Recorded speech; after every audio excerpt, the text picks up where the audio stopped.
So everyone had a second to collect yourselves after that. Thank you all for sticking around, and I'm so excited to welcome the producers of Late Bloomers, Alexandra Barreto and Taylor Feltner. Let's have a round of applause for them. Thank you guys so much for being here. Thank you so much for creating this film and sharing it with us. I'm curious, I know this was a very personal project for the screenwriter, Anna Greenfield. And I'm wondering how you guys sort of came to the script, when that was, and what the process has been like getting this film out into the world and into fruition. Yes. So Taylor and I at the time had been reading scripts for about 2 years, trying to find the project that we really wanted to make, because we had done a movie prior to that and realized just how much heart and soul you put into a project. And we basically were like, we have to find the script that we both fall in love with, that we both know, that we 100% have no doubts about. And we've been reading for 2 years, and then my brother-in-law called me and was like, I just read 20 pages of a script. You're gonna wanna make this movie. I read the script.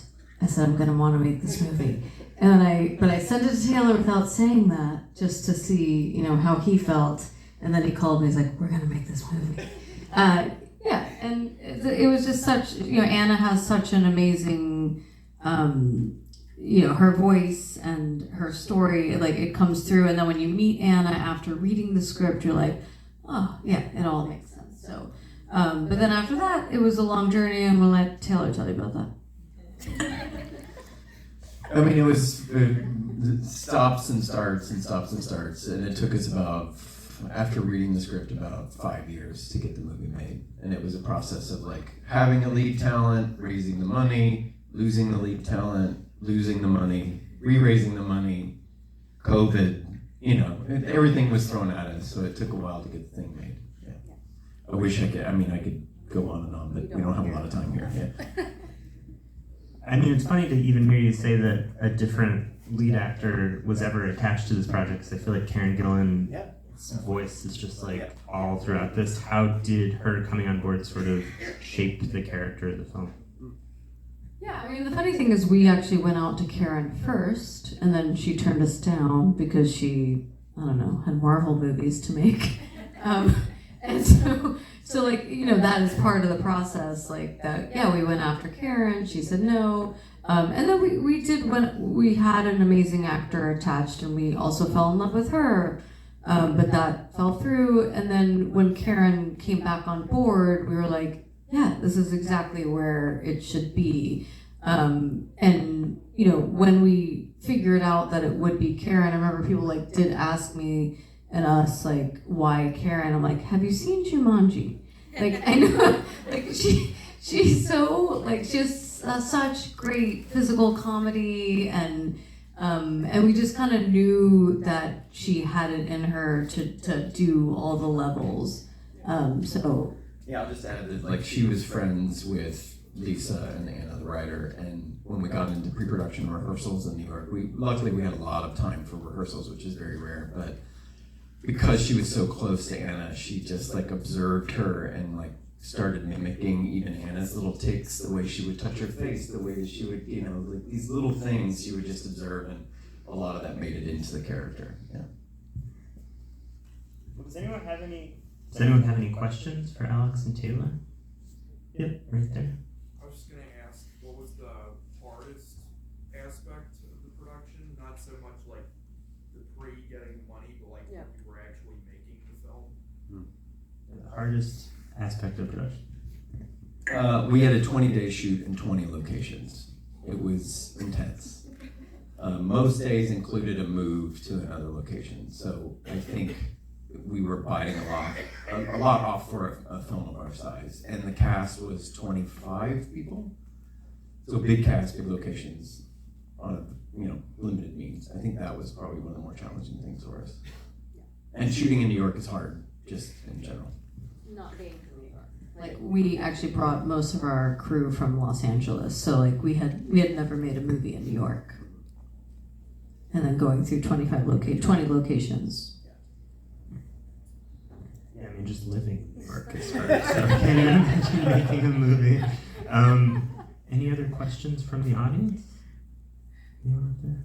One thing I was really curious about in the film is just the presence of music throughout, and I was wondering sort of like, was that always a part of Anna's screenplay, and was that particular song, which I think that's what's playing in the car in the sort of flashback sequences too, is the song that she sings at the end, was that always the song, and did that have some sort of special meaning?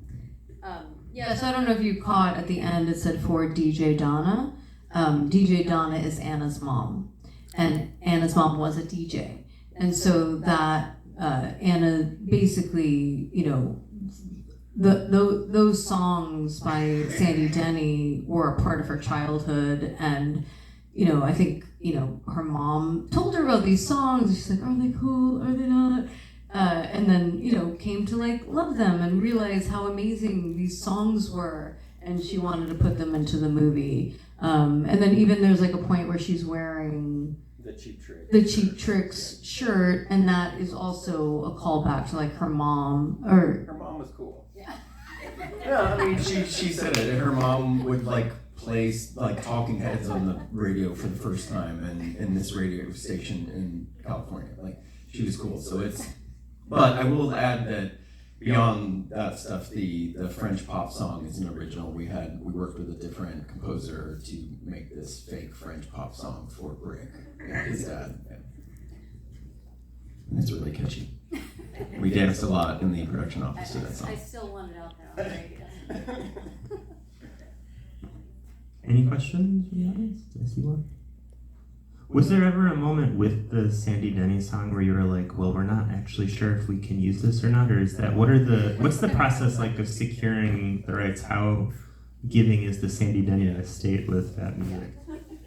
It was so important knowing that, like, you know, a lot of first-time screenwriters stick songs in their script, and you're like, oh. But, you know, in this case, it's like we knew how important it was, and before we started shooting, we made sure we had the rights to it. Even before pre-production. Yeah. I feel like we had started early. Yeah, so like those songs were just so important, and yeah, we just made sure we had it. It sure was expensive. Yep, right there. How can people find out, like, if we love the film and we want to, like, let other people see it, or tell them where they could see it? How can people follow the film or find out where to see it? Yeah.